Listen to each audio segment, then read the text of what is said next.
Get ready to hear the word commanding a lot, because that is what the Pacers lead is in Pacers Bucks. It's 3-1 Pacers. They clean up at home. They'll have 3 chances to move on to the second round. How'd they get it done? Myles Turner's rolling. The Pacers are hitting threes. Tyrese Haliburton is scoring again. We have a lot to talk to today on the Locked On Pacers podcast. You are Locked On Pacers, your daily Indiana Pacers podcast, part of the Locked On Podcast Network. Your team every day.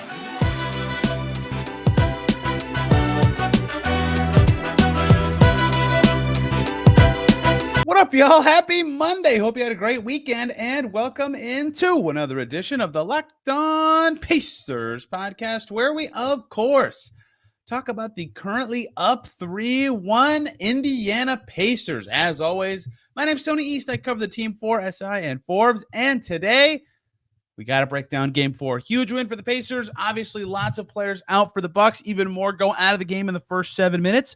Pacers didn't even play that great, but they shot so well. They got good enough performances from a lot of their key guys. The Bucks could not keep up in the second half as the Pacers fixed a lot of their defensive issues, and we have a 3-1 series on our hands. How did the Pacers get it done? Where this weekend ranks in Myles Turner's career?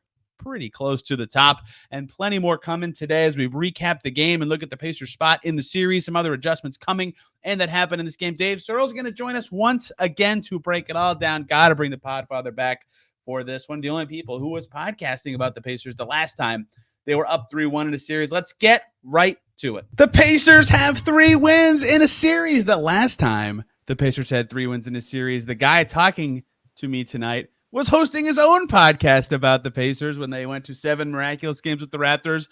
Oh, so long ago now, from Miller Time Podcast before, frequently heard now, including 3 weeks ago on the nose here on Locked On Pacers. It's Dave Searle. Dave, Pacers are up 3-1. They took care of business at home. What a time for the fan base. And the Pacers, to their credit, they have had these games all season where the opponent is missing guys and fans say, oh, they're going to lose. I had people telling me in my mentions this was a trap game, which made me laugh because I get what they're saying. Which it was funny because the premise of a trap game is you look past an opponent to your next opponent, but your next opponent is still the Bucks. So I think trap game was the wrong term, even though I get what everyone was saying. They got it done. They win by double digits. Their offense was bananas all night. Their defense was better in the second half, and they're winning a series 3-1, Dave.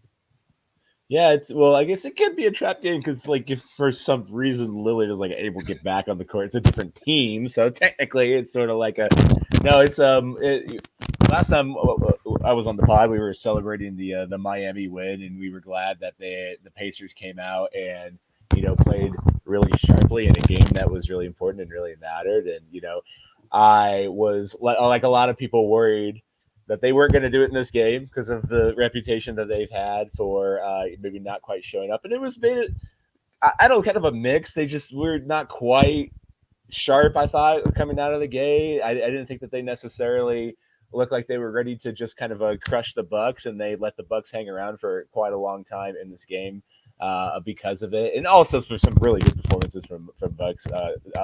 It's kind of an interesting one because if I was a removed NBA fan, I feel like I would be kind of admiring the Bucks for how well some of their key players played. Yeah. Some of the crazy shots that they were ending up hitting, how hard that they ended up kind of keep going, even though that they were up against a very difficult situation. But when it mattered, down the stretch, they pulled away with it. And the only thing that really matters is Reggie Miller's jersey number, 3-1.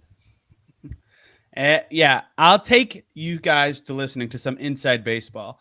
I was going to give Dave a pop quiz right now, and you're going to get it anyway. But it's not a pop quiz, and I'm not going to let Dave off because I warned him what the question is, but he didn't have time to research. Dave, do you know the last time the Indiana Pacers were up 3-1 in a playoff series?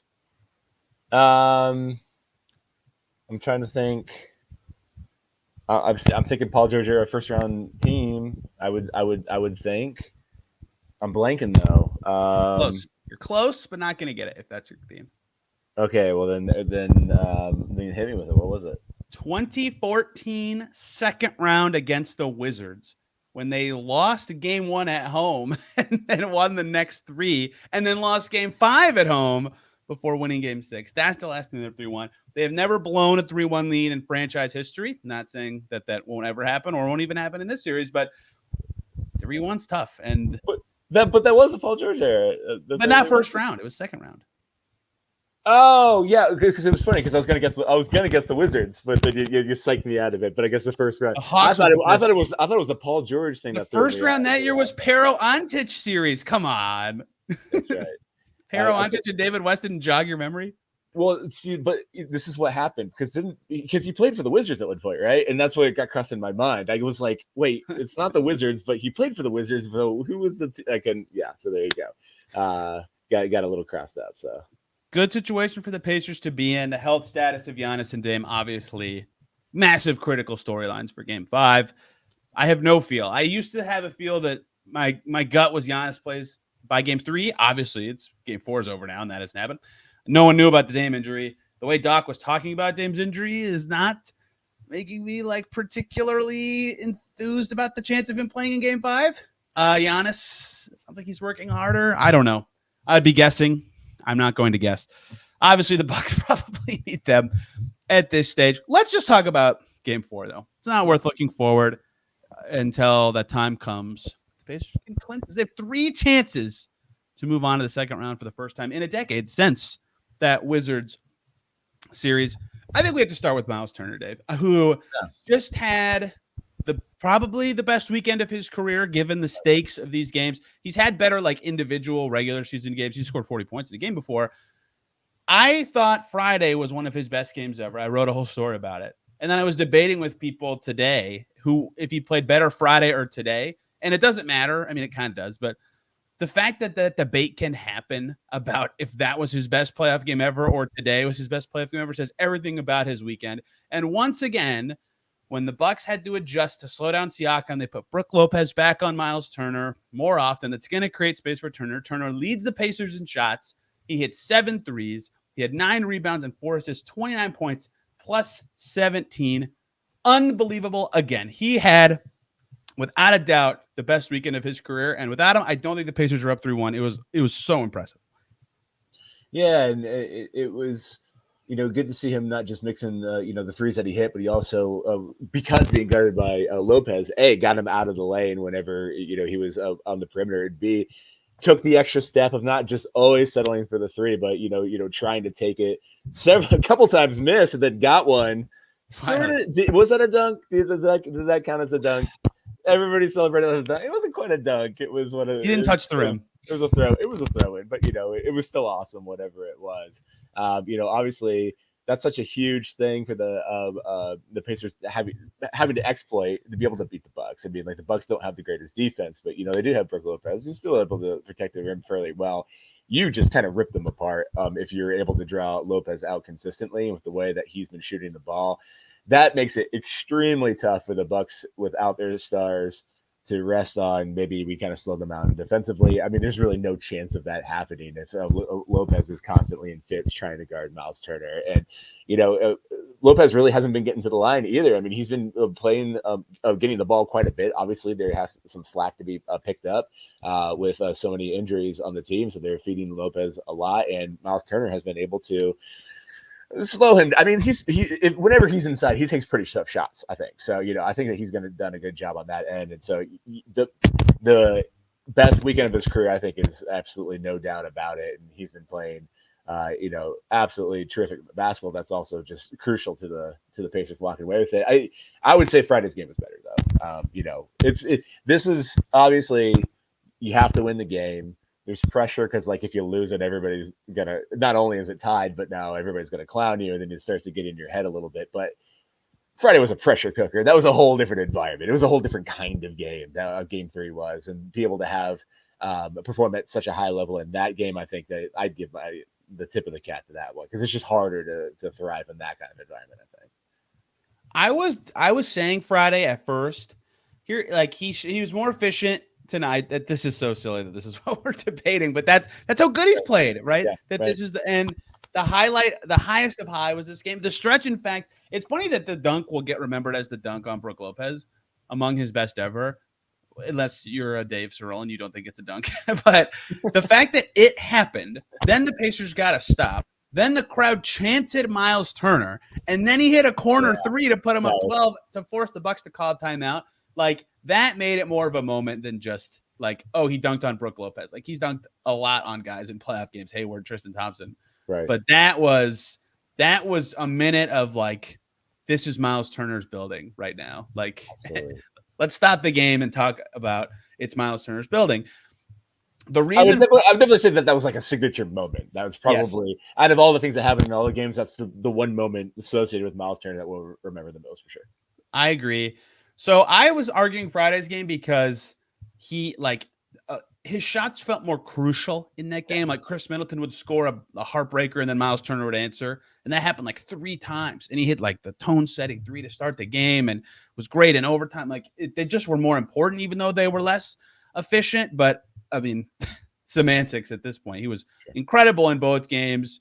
And to have he got clowned by fans for a while for various things in the Turbonis era, just like for what kind of toughness he had perceived of him. Sure.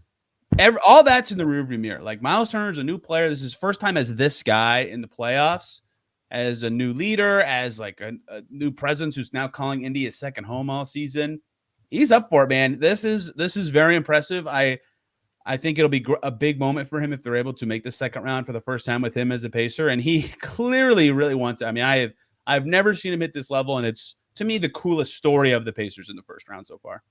Yeah, and I think that, it really seems that he was so highly regarded coming out of high school. And I think that with his skill set and overall athleticism, ability to shoot, ability to defend the rim, there was always maybe a feeling amongst people that maybe that he can not only just be like a very good starter, but could be like an all-star and end up being like a really, really, really good player. One of the top 25 players in the league or something like that. And I think that's always kind of like hung over his head a little bit. And especially when he's playing with Sabonis, so they have to share things a little bit. So it's like, is that suppressing my ceiling? And like have coaches that aren't letting me shoot threes as much, is that sort of suppressing? And so we've finally gotten to a point where, he is undeniably, I think, kind of where he's going to land as a player. And he seems to be more embracing that role a little bit. And winning helps. Playing with a guy as good as Tyrese Haliburton helps. So then having Siakam come in, it's like, I think really kind of crystallized in that he's going to be like the third best player at best in that group, but that's nothing to be ashamed of. It's just a really good group. And so they're playing great basketball. He's constantly being fed, good looks that are within his skill set. And so he just seems to be really embracing like the kind of player that he can be. And he fits so well into the system. So it's just like a nice kind of a cherry on top of the sundae, I guess I would say, because like you said, it's been contentious with some fans, I guess. So seeing the entire building chanting his name was a very cool thing. Hopefully for him, and definitely for Pacers fans for how far he's come. Hey guys, quick break here so we can talk about 2 great groups of people. First up, the good folks over at Nissan. Are you the kind of driver that likes to push things a little further? Ever wonder what adventure could be around the next corner? Well, our friends at Nissan have a lineup of SUVs with the capabilities to take your adventure to the next level, like the 2024 Nissan Rogue, which is perfect for city drives and great escapes. Class exclusive Google built-ins is your always updated Google Assistant to call on for almost anything. Gone are the days of connecting your phone. Google Assistant, Google Maps, and Google Play Store built right into the 12.3-inch HD touchscreen infotainment system. The 2024 Rogue is the perfect midsize crossover for your next adventure. There's also the 2024 Nissan Pathfinder, which has room for up to 8 and expansive cargo capacity and advanced available 4x4 capabilities with 284 horsepower, up to 6,000 pounds of towing. When adventure calls, the Nissan Pathfinder is there to answer. Take the Nissan Rogue, the Nissan Pathfinder, or even the Nissan Armada and go find your next big adventure. Shop now at NissanUSA.com. Let's also talk about Monopoly Go. I know what you're saying. Flag on the play. You've already talked about that. But there's so much more good stuff in this game. In Monopoly Go, you can team up with friends for time tournaments where you work together to build up each other's boards. The more you win together, the more awesome prizes you unlock, like unique stickers you can trade with your friends to get albums, cool new playing pieces to travel the boards with, hilarious emojis for taunting your friends. I'm all about taunting when you smash their buildings or heist their vaults. Plus, Monopoly Go feels new and exciting every day with constantly changing tournaments and challenges. A ton include their own unique mini games like digging for treasure or a robot pachinko machine. And there's always new timed events that help you win big, like massive multipliers for everything you win or rent frenzies. There's always something to discover in Monopoly Go. So go get off the bench and download it for free on the Google Play or App Store. Game on. Dave, can I gush about Andrew Nembhard for a sec? Go, man. I just do. Someone's got to. I hope everybody does to some. I mean, a lot of other young guys have done this too. So I don't want to say this is unique to him on the Pacers, but when you get to the playoffs and you have to meet a new level and you've never been in the playoffs before, like he has been ready for every freaking challenge thrown at him every single game. And he wasn't very good in game one, and he's been unbelievably good in every other game. Defensively, efficiency, passing. It's unreal. The elbow jumper all season that he was crafting's going in, the threes are falling. 9 turnovers and 9 assists and no turnovers in this game. That would have been a flub to get backward. 9 assists and no turnovers in this game. The Lillard assignment, my biggest L prediction of the whole series. I feel like I've gotten a lot right with adjustments and like feeling how this is going to go.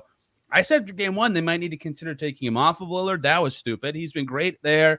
The shots are going down. His role in the offense is clear there. And I just love when guys have an oomph to them that you don't get to see all the time. And every game he's had that, right? He's not afraid of the toughness. Like something happens chippy with him. He's like, okay, let's go. And that happened again with Bobby Portis in this game. The Bucks needed Bobby Portis in this game. So that was a significant moment for the flow of the game that they lost him so early in that ejection. I don't really care to get into the like who should or should not have gotten ejected. There were some stupid techs in the first quarter of this game, just obscenely dumb going on. It seems like the referees correctly predicted that it was kind of a pressure cooker, though, because it was only a few minutes later that someone got booted out of the game. So it wasn't like I don't know if they heard them talking or something happened while they were running up. They're like, we just got to call techs for just anything right off the bat. I mean, like that's true with hindsight. They were right that they sucked in the moment, though. They sucked. Yeah, no, it seemed insane, but it also is. It looked a lot better in hindsight after. That's true. Portis Here's what threw me off: threw an elbow for. I mean, why nothing? Nothing. It was very. I mean, he was the one that tangled his. That was a very. And then shoved him right at. It was all very confusing. Do you think it's sneaky, kind of like? I don't want to go through 48 minutes of this. I don't actually know. And Nembhard was ready to go. Like Siakam ran over and grabbed him. Like he was ready to go. Then security's in there. And then Jenny Busick ran all the way across the court to get him out. Like he got stopped, but he was ready for the moment. Oh, yeah. That's a good point. I actually never thought about that. Maybe they were expecting the chippiness because Siakam's tech was whack and Patrick Beverley's tech was whack. Yeah. And Patrick Beverley did the too small in game 3. Like, no, who cares? That happens every game. He didn't get a tech for it last time, but no, I very sincerely think that they got some wind that they were not happy with each other at all, and things were already kind of about to be out of control, and then it was. So I do think that's why, because that makes the most sense, I think, and then it was kind of proven up a little bit later than that. But no, it's funny because the Bucks have had scoring runs that have gone on for a while. Obviously the Pacers shot amazing from 3-point range in this game, and yet they still had trouble shaking the Bucks.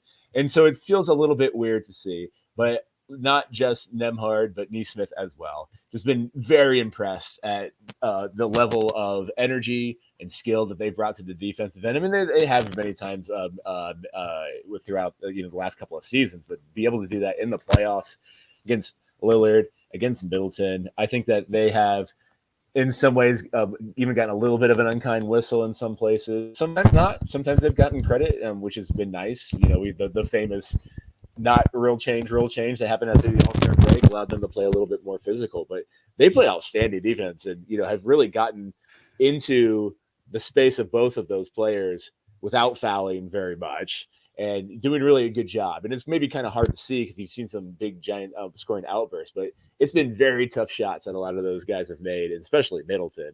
It's not been easy for him at all. And it's just been unbelievable what he's been able to do. And you got to tip the cap there. But I think that he's played really outstanding defense on Middleton for, most of the series. So those two guys, I mean, that's the one missing piece that you kind of need is those extra guys to fill in lineups that can A, keep the offense humming, and B, play good defense against star players. And they're not shutting them down, but there's not very many people in the modern NBA that can do that. I mean, and as long as you give them very tough shots, that's what they're able to do. So I've been very impressed by that from both of them.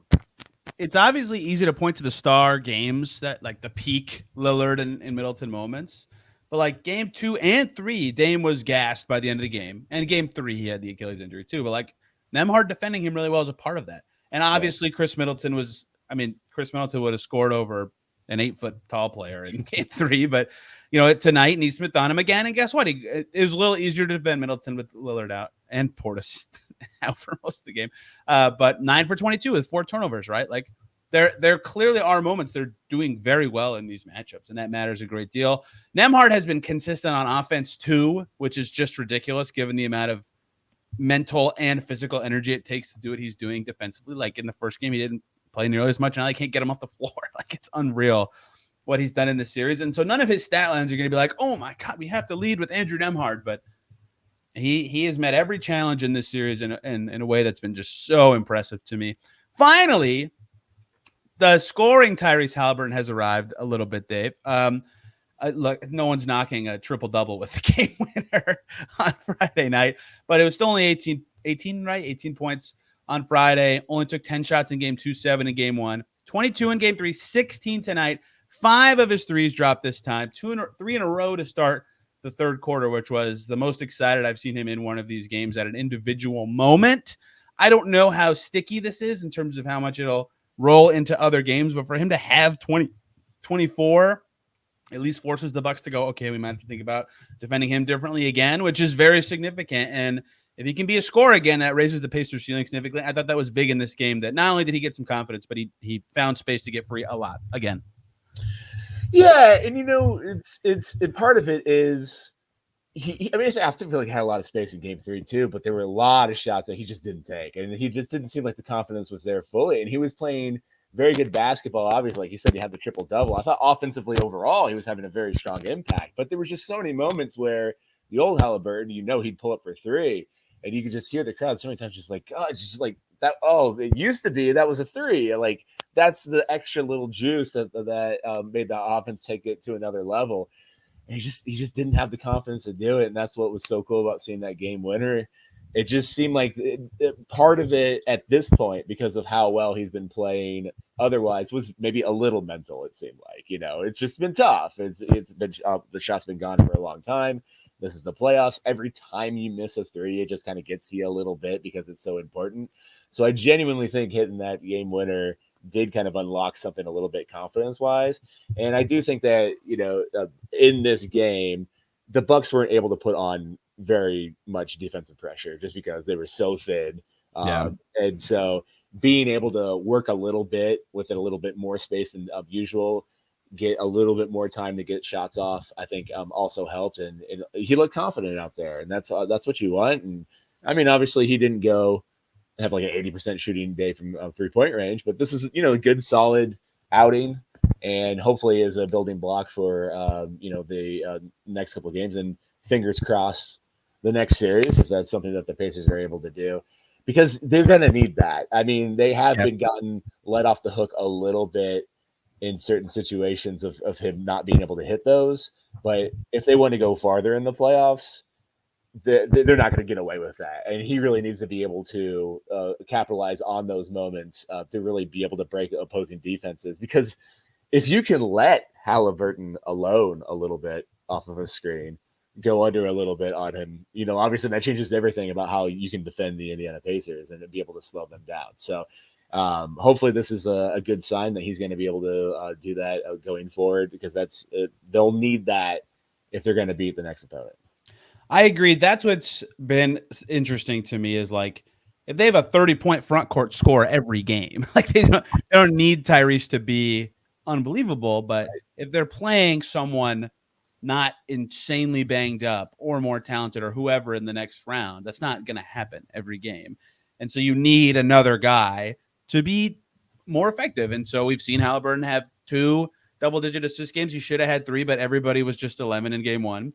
And now we've seen him have a 20-point scoring game. Yeah, he's got to combine them, or like to beat what we saw in the early portion of the season. But the pieces are coming together, and I think every guy in game 1, this applies to a lot of players on the Pacers. Shepherd, Nembhard, Haliburton, Jalen Smith, who else? Isaiah Jackson.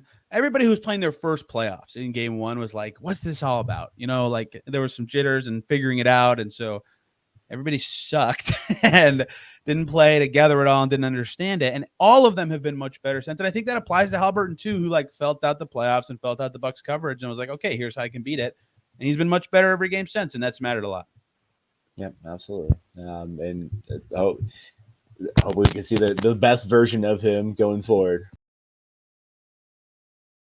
One more break here, guys. Let's talk about DoorDash. Moms are a gift, so give her the best this Mother's Day. Get gifts as thoughtful as she is with DoorDash, like from hundreds of expertly crafted bouquets, for example, to the best of tech to self-care essentials and more delivered right to her door. If your mom has a sweet tooth or she's a tech enthusiast or a beauty connoisseur, that's my mom, a lot of spa days, or she outdoorsy, no matter what she's into, you can make her smile with fruit or a flower bouquet or makeup or tech gear, workout wear, whatever, and plenty more thanks to DoorDash. You can pair flowers with a gift card. If she's a bookworm, you can get her a book gift card, a good latte, whatever thoughtful gift she deserves. The convenience you need, DoorDash combines those with same-day delivery. You can schedule it a week ahead for all of that for Mother's Day. Shop with savings that would make her proud with a Dash Pass membership. You'll save with a $0 delivery fee and reduced service fees on eligible orders from Dash Pass merchants that meet the minimum subtotal. Get all your Mother's Day gifts all in one place and get 50% off your next order, up to $15 when you spend $15+ on your next flour, convenience, grocery, or retail order now with the code LOCKEDONNBA on DoorDash. That's code LOCKEDONNBA. Order using DoorDash today. Terms apply. Speaking of best versions, look, they won. History will say the Pacers won this game by double digits. This was not the best version of the Indiana Pacers at all. They were saved by their shooting in this game, and I think this was their third best performance of the series. I think they were better in game 2 by a lot, and game 3 by a decent amount also. And it wasn't like bad, but they were only up 2 at halftime. And I think they were 7 for 11 from 3 at that time. At one point, I think they were 11 for 16 from 3 or something like that. They were 16 for 30. And you mentioned earlier, they could not shake the Bucks because their defense was crummy for a lot of this game. I don't know what it ended as. They gave up 30 points in the paint like the first quarter. Oh, they cleaned that up quite a bit, actually, numerically. But the Bucks had like consistent runs of play, and like Chris Middleton would shimmy in. Brook Lopez couldn't miss. A big thing I missed in this game, we'll get to adjustments later, but Brook Lopez was Nets Brook Lopez in this game, just crushing it around the basket. Malik Beasley got going. That Bucks actually had like bench players not be trash in this game. So some of that is credit to the Bucks, but like the Pacers truly did not play awesome in this game, but they did make 22 out of 43 threes, which is insane. Pacers' previous franchise record for playoff made threes is 16. I even tweeted, I think it was exactly 23 for 43, so one more three. When the Heat beat the Celtics in game 2, I just tweeted that, 23 for 43. Like, that's how the Heat won that game. None of the rest of the stats or performances matter. They just made so many threes. And credit the Pacers, especially in the second half, they were like legitimately creating good open threes, but they made some toughies in the first half. Again, credit to the Pacers. They made those shots, but like a lot of stuff from this game wasn't as good as it's been throughout the series, and they were, for lack of a better term, bailed out by excellent three-point shooting. Yeah, and it's especially with Siakam. I mean, if Haliburton's not really able to be an immediate threat shooting from three, you don't get Siakam the ball in space and in as advantageous a position in the middle of the lane as you could in other situations when you have a tremendous amount of defensive attention coming at Haliburton's way. And I don't think that the Bucks took his shot all that seriously in this game, and maybe that's going to come back a little bit, but that was a lot of things get keyed off of Siakam having extra room in the middle because of that. And so they're going to need that to be able to open that up a little bit. And that's one of the ways that they are able to put in a lot of pressure, in the middle of the lane. But, it is also, I think, kind of a situation where you are shooting so well and the Bucks are kind of gassed and they don't really have enough legs to go out and contest threes. And if you're getting quality look after quality look, it's just there's not a lot of reason to go elsewhere. Like if you're hitting that many shots, it's like, well, let's just keep shooting threes. We're getting obviously what we want. Make it like they keep emphasizing make that one more pass.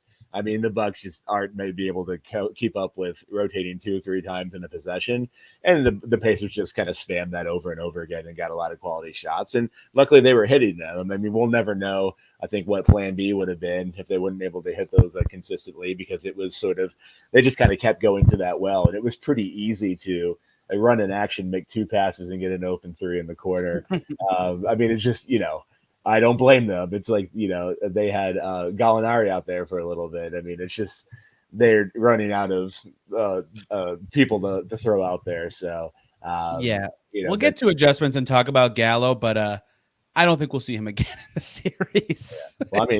Well, I mean, I guess, unless Portis gets kicked out again pretty quick. Even if he doesn't, that was brutal.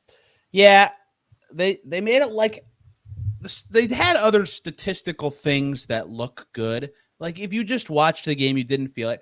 The thing that I would say, if you are like the optimist about everything, is, well, yeah, the Pacers were hot from 3, but just a simple glance at the shot chart, the Bucks from floater range were unbelievable in this game. Middleton, Lopez, Beasley, everybody, not at the rim. They weren't getting all the way to the rim all that much.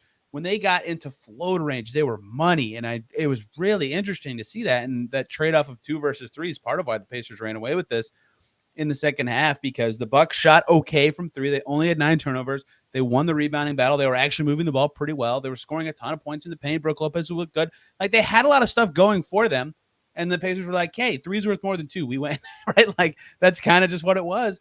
So I actually think this was their 3rd best performance. This sounds so wet blanket because they're up 3-1. They're on the brink of winning a series. But this was probably their 3rd best performance of the series to me. And credit to them, they made those 3s. But I don't expect they'll make over 50% of over 40 attempts again. Maybe in the whole playoffs. So wins are wins, but not their best outing to me.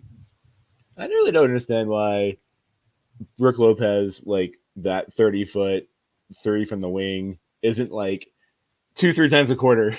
Like, he just doesn't really seem like, I don't remember seeing that shot. And it's impossible to guard, and he's so tall. I don't know why they don't do it more often. It is crazy. And especially when he's doing this, where like when he actually has the ball in the paint 2 games in a row, he's been really good in the paint. Like, he's been their best offensive player on their road trip. Middleton was amazing in game 3. That's not true, but like, he's been awesome inside and out. The problem with him that the Pacers have exposed in the series, even though he's a good defender, he's just too slow for a lot of what the Pacers try to do. Let's talk about some adjustments from this game. Can I give Rick Carlisle props for doing something that I thought he would not do again all series? Let's hear it. Did not think we'd see Doug McDermott again after he was not good at all in game 1. Right. Early in this game, first quarter, Bucks went zone earlier than they normally do. They basically, the second TJ McConnell comes in, it's zone from the Bucks now, which I get it. And the Pacers were struggling a bit, and they were hot from 3. And in comes Doug McDermott, and I was like, oh boy. We saw this movie in game 1. This went horrible. This is a key time for the Pacers. I think they were losing. I think they were losing late in the first quarter. Yes, they were.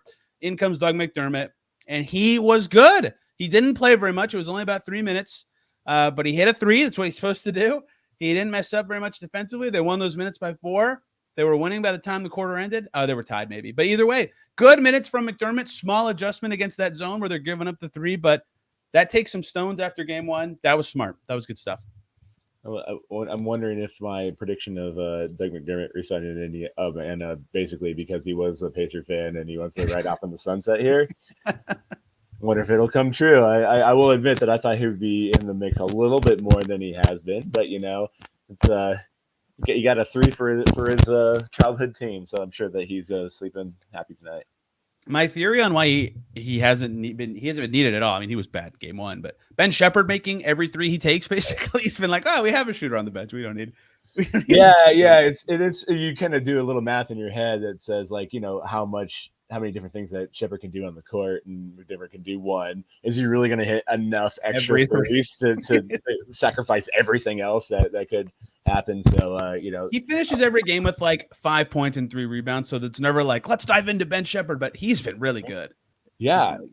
It's really fun to watch a player like that where I don't even need to see a lot on the stat sheet. You just kind of see how he's participating in both ends of the floor, and he's got the dog in him. So he's got the dog, and you can just kind of sense that. That's fun to watch. It's obviously if somebody comes out and just is scoring 15, 20 points every single game, you're like, oh, that guy's good. And like, oh yeah, congratulations. But he's good. He's a gamer. That was a good pickup. I remember I'm agonizing about him and Nesmith in your hypothetical expansion draft cut game. And I'm glad that I took it so seriously, trying to keep Ben Sheppard aboard. Yeah, So. I wrote you off for that. That was Nesmith's also been better than we thought at the time of doing that discussion too. What's that? Nesmith's been also better than we thought since we did that discussion too. Yeah, I mean, like it was. I mean, we both loved them. You go back. Yeah. I don't know if we thought he was gonna shoot 40% from 3-point range, but he's they got a good crop of young guys. It's such an exciting future. It's an exciting future. Rick Carlisle, known for a while for not playing rookies in the playoffs, shook it a little bit with Justin Anderson and a lot of it later in his Mavs tenure. It says a lot about Ben Sheppard that he's like, yes, I am willing to play you 15 minutes every game. I trust that this will go well for us. And Rick Carlisle's obviously evolved as a coach. Okay, adjustments not related to just Rick Carlisle. Part of what got the Pacers 43 3-point attempts, a lot of them are open, is the Bucks tried to say, okay, we figured out the Siakam stuff a little bit. Let's try to swarm Myles Turner when he rolls. Let's give him some traffic. Myles Turner moved the ball really well in this game. Like, he kicked it out to shooters. He had 4 assists, which doesn't seem like a lot, but his passing was good in this game. That was a good adjustment from the Pacers to have shooters near him on those rolls in a way that wasn't as much the case in the last game. And I think that's going to be something that that's going to be a key for me in game 5 is his passing, right? That's because it seems like the Bucks have mostly figured out how they want to defend these front court guys, and they've just killed them anyway. But like, I actually thought their game plan was pretty good, and Turner just busted it open. But that they had a lot more pressure on him in this game, and they still were able to do that while also giving Siakam doubles all the time. I think that's a good credit to the Pacers for figuring that out. But that's, again, I think they're going to be able to get these open shots again in game 5. Can they make 22 of them again? We'll see. But Turner did well to read that coverage change. Yeah, if they're making AJ Green run all over the court just trying to find out who's open, that's a good situation for the Pacers. A real thing that happened in this series, AJ Green ISO. Like, what? On Ben Sheppard, like, what? This is playoffs. That's real. And it was like a play that worked. I think the Bucks scored. Okay, adjustment I should have seen coming and didn't. Rick Carlisle saw it coming. You know how I know? He told us before the game. Brook Lopez, I mentioned it already. Brook Lopez being Nets Brook Lopez, that's a tough one for the Pacers to really counter because you have to give something else up to truly cut it off in the post, and doubling in the post is scary, and Brook Lopez is very good. You already mentioned that he can score from, I think he just shot it from my house and scored. So, I wonder how they'll go about, and it might depend on who's playing for the Bucks in game 5. Like, the elephant in the room is that the series could just become immensely harder for the Pacers in 2 days.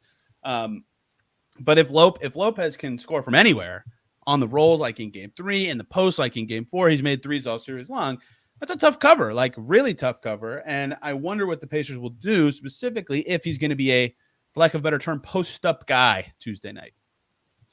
Yeah, I don't know. It will be interesting to see if they would actually focus on that as much, or if it's going to be a situation where they say, okay, I mean, try to score 45 on us and win. We're not going to bring a lot of help. We're not going to leave, because the Bucks have shooters. This is a team that's supposed to be surrounding Giannis. They've got the shooters. The hit, just let them cook, I guess. It would be, in a way, the what I would be my response to it is, don't let these role players get open looks and get some confidence and get that rolling and have a more balanced offense. Just see if he can single-handedly carry the Bucks to a victory. I don't know how possible that would be. Now, that could change if Lillard is able to play, or like Giannis is able to come. I mean, like, obviously there's a lot of X factors of like if the Bucks get reinforcements, how they're able to do it. But as far as this version of the team goes, I'd say to let them try to win the game in the post. I don't know if that's going to be possible. High-flying Pacers, I don't know if they'll hit as many threes as they did this time, but it's going to be really hard to keep up with the Pacers offense running everything in the poster, Brook Lopez, like it's the New Jersey Nets. Wow, it actually was New Jersey, wasn't it? That's crazy. Wait a second. Has it been so long that sounds a little? No way, right? No, He never had the New Jersey Nets jersey, did he? This is now worth looking up. But yeah, I think he did. Wow. How old are we? Brook Lopez, rookies. Wow. I'm way off. Okay, Brook Lopez played 4 seasons for the New Jersey Nets. Yikes. I'm way off. This isn't really an adjustment. This is just a new thing that happened personnel-wise. We haven't seen all series. Is that a necessity? Because Bobby Portis got ejected in 7 minutes, which we already talked about it, but that was big for the Pacers because he was their probably second best, third best available player and their backup center. So they had no backup center. They turned to Danilo Gallinari for the first time in the series, which I was excited for. But I wanted him to play so people could see this glorious mohawk that we've been able to see during warmups this whole series. He got to play finally. Gallo can really score. His touch is so buttery. He was 3 for 5 in this game. Danilo Gallinari is really slow, like unbelievably slow at this stage of his career. So the adjustment was they had to play him out of necessity. So that's not really an adjustment. It's just something new. And now you know why he's not playing, because it was so easy for TJ McConnell to score when he was the low man in the zone. McConnell just would drive in. Oh, look, a lap, because he couldn't get down there fast enough. There was one play where Myles Turner, I think it was Turner, just ran the floor and dunked, and he just beat Gallinari up the floor. Great, easy basket. Like, yeah, he can shoot 3 for 5. That's great. He was -4. No, sorry, wrong player. He's -11 in 13 minutes, right? Like, they had to play him because Portis got ejected. But now you see why he's not playing. He was not effective at all. There's one thing that I always think of when I think of Danilo Gallinari, and it is Pacers related. So do you know what it is? Oh, boy. I don't. It doesn't come off the top of your head. That was the plan to keep Paul George, was to acquire Danilo Gallinari and Drew Holiday and make a big three of Gallinari, Holiday, and Paul George. That was the plan that they had to keep Paul George. A pretty good team. That's the plan that made Paul George request a trade. Drew, if you knew how good Drew would have turned out to be, maybe he wouldn't have been so mad about that. Maybe. I mean, like it was good. I mean, they would have been solid. They would have been a tough out in the second round with that core. Hey, and that is 2-time All-Star Drew Holiday and at one point 20 point per game scored Danilo Gallinari to you. Oh, is that Kevin Pritchard talking, or? That's Tony East has always been a Gallo fan talking, but he was really bad in this game. That would have been pretty solid, but then he's like, or I could play in LA with LeBron James or whatever his plan was at that time. So I think I'm going to go ahead and do that. So. No other massive adjustments in this one. Obi Toppin's defense wasn't good enough to play as much as I thought, but Andre Jackson playing more allowed him to play and play very well. He was very good in the first half. Once again, Toppin in every first half is just busted up. The Bucks. Anything else from this game we missed, Dave? And are you ready to see the Pacers have 3 chances to win a series for the first time in a decade? Yes, but it hasn't. I know this seems weird, but it hasn't seemed like it's been that long to me. They were good a lot, and they were in the playoffs a lot, but they never won a series. Right, and it's part of it is that I really like the past court that they had, but they were just injured and they never really got a chance to it. So I guess maybe in my head they were a little bit better than they ever actually were when it came to the actual playoffs. But playoff basketball is fun. Like, just being in the arena for Game 3, it was just electric. I heard not just obviously the local fans, but I saw a lot of people observing the NBA just talk about how bananas the arena was. And, it's just an entirely different experience. And I feel like maybe there's a lot of people there. Yes, Pacers got in the playoff series, but they weren't super competitive, and it wasn't the same kind of atmosphere, and it wasn't the same kind of energy. It's like people were ready to burn. It's freaking 5:30 on a Friday, and people were just about ready to tear the roof down before it even tipped. It's a whole different kind of atmosphere. So I'm glad that a lot of younger Pacer fans are being able to kind of experience this. I've heard a lot of people. I'm of the age that a lot of my friends have young kids, and they're taking them to the games. And it's like, this is the kind of thing that got me hooked on basketball, is that, the Pacers making those runs with Reggie Miller, going further than expected. That's the kind of stuff that makes people basketball fans for life. So that's really awesome to be able to see. And it's just a whole different story when you're, obviously competitive and winning games. And I just hope that it continues. I have no idea if they're going to win on game 5. I feel like I've got a pretty good grip. Each game, honestly, has gone pretty well as what I expected. I thought that they might get shocked in game 1 a little bit, and obviously going into the game 3, and everything, how that whole game kind of evolved, and even this one, how tough it was going to be to maybe kind of pull away from the Bucks, given all I have no idea. I really don't have a feel for what's going to happen in game 5. What do you think? It's just so health dependent, which sucks. Like if Giannis is able to play, that helps. But if Dame isn't, like what does that team look like if neither of them can play? Like, how easy it's going to be to mentally fold if you're a Bucks player in that game if neither of your stars is playing and you're down 3-1. If they both play, do they look amazing? Like that makes it hard. I feel like I've been saying that a lot this series, but it kind of became clear when the Bucks came to Indy that that Giannis wasn't going to play either game. And then Dame's injury obviously changed things significantly, but it's hard to read. It's hard to read the Bucks than the Pacers right now, how did that happen? How is that the case? Because all season I had a terrible time reading what the Pacers were and how they were going to play in these games, but they've been playoff ready and truly the Cavs game kind of threw me for a loop, but I would say basically since April started, they've never had like a big letdown, right? Like they actually finally won 3 games in a row. I'll check the schedule. I might be wrong about that, but like they finally seem like they're like really taking care of business and locked into every game. Okay, since April, they lost. Oh no, April 3rd they lost that game in Brooklyn. That was a letdown. Okay, since that day they have not had a letdown day to me. So I think they're better about that. I don't think it matters who's available for the Bucks in the way that I would have thought so in the regular season in terms of their level meeting. Like I don't think they're doing the play to their opponent's level, but I get a better feel for the Pacers than the Bucks now. It's just weird. I think they've missed a couple of chances for tough punches where, like in the first game, coming out of the gate, obviously throwing a hard punch at the beginning of the game would have been something that like a great veteran team would have done, right? And they didn't do that. They didn't do that by any means. And then in game 3, when they played so well, it's like, okay, now it's second quarter, third quarter. Here's another opportunity.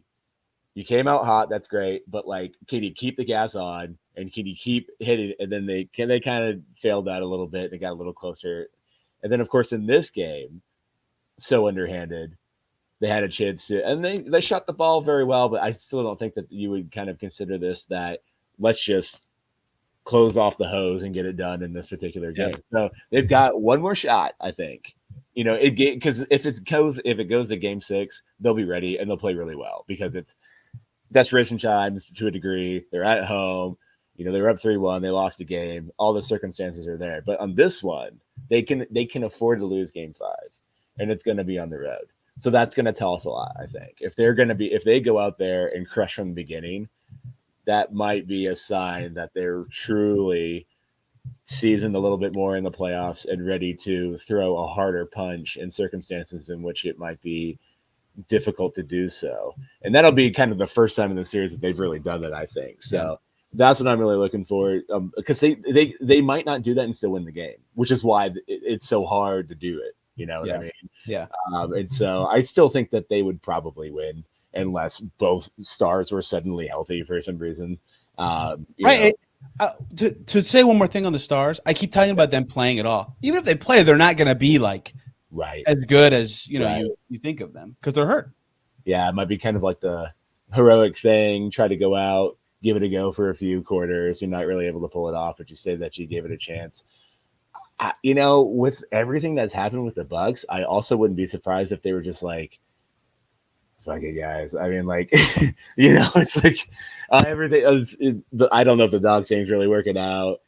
Lillard doesn't seem super happy. Hopefully, an off season of a vacation and recuperation gets his head a little bit better. This is just done. Like it's been a huge emotional roller coaster. We're not even close to where we've been. Both of our stars are injured. Let's just pack it in. I would not be completely shocked to see if that was going to happen, and I would be, especially with Lillard, a little bit surprised if he really truly pushed it, if it was kind of iffy. Yeah, especially Achilles are scary. I think there's every reason to believe that the Bucks would have a brighter future both now and next year if they just didn't play their stars and just accepted their fate. But who knows what they're thinking, and who knows if they just want to be the kind of players that go out there and tough it out anyway. Hard to say, but I don't think that we'll see a fully healthy version of them, which is why it's so important for them to kind of go and try to slam it early if they get that opportunity. Well, hey, some good news for the Bucks just rolled in, Dave. The Suns just got swept by the Wolves. So if the Bucks lose, they won't be the most pathetic team in the first round this season. Phoenix has secured that title. The reason that's relevant for the Pacers is now we know Tuesday night's game, 9:30 p.m. Eastern on TNT, NBA TV for the people who hated that, for game 2. That was game 2, right? Yes, game 2, TNT. That's better. That's great. The reason I know the Pacers are buzzing, Dave, especially in Gainbridge Fieldhouse, lines for the bathroom. I haven't had to wait in line for the bathroom at halftime all season. Game 3, I was like, oh my God, I should wait. I might go in the third quarter. This is crazy. I agree with everything you just. Go ahead. Well, I was gonna say there's in game 3, there is a secret bathroom, and I went to the secret bathroom and no one was in there except for one other person, and he kind of looked at me and said, "If you tell anybody else about this, I will kill you." I was like, "You too, man. You too. Absolutely." So, and no, I will not say where it is. I'm not interested in divulging that information. You'll tell me when we're done recording. No, I won't because we talked about how awesome Pearl Street Pizza is, and then you started talking about it, and now it's packed, and I blame you. But I already knew about that. That's not a secret. You're welcome, Pearl Street. You are welcome. Awesome business. Oh, no, I'm glad for them, but, but it also means I'm not telling you about the secret bathroom. Can you believe it? A journalist, a blabbermouth. That's so unusual in this profession. What a win for the Pacers, up 3-1 for the first time in a decade, for the first time since Jarris Walker was probably 9 years old, which is crazy to think about. He got to play again in this game, which was cool. Game 5 Tuesday. Dave, this was very fun. Camille is going to join us from Locked On Bucks tomorrow to talk about this series from their perspective, which is certainly different and not as smiley as the Pacers are at this point. And, of course, after Tuesday, coming at you from Game 5 and Fiserv, I'll be up there again. Looking forward to all that. Dave, thank you very much once again for coming on and talking playoff Pacers. If they keep rolling, you're going to have to come back for Pacers Knicks, Pacers Sixers, whatever the heck happens. It looks very much like it would be Pacers Knicks, which would be amazing. So sick. Yeah, it'd be so sick. Where can people find you and where you ramble about indie things, Pacers things, sometimes biking things, all sorts of things? Twitter. I'll tweet once in a blue moon, so you can really check there if you like. I think that was a good description of what people can expect. Yeah, I think people made a lot of noise about like Twitter getting worse and blah blah blah blah blah, and like moving somewhere else and taking a stand, and I've just like organically gotten bored with it. And so I don't like the Twitter experience anymore, not because of like how the app has changed, but just like how people are. So everyone's like, "Oh, we can move to new social media." I'm like, "I'm good. If this dies, it's just over. It's fine." It's such a weird contradiction because also I really hope Twitter never dies because I will never have the energy to build any kind of following anymore. Yeah. So. Same. Everybody, thank you for listening. A lot longer show. Had to. So much to talk about from this game. Be back tomorrow talking Pacers Bucks. Till then, everybody, have a wonderful day.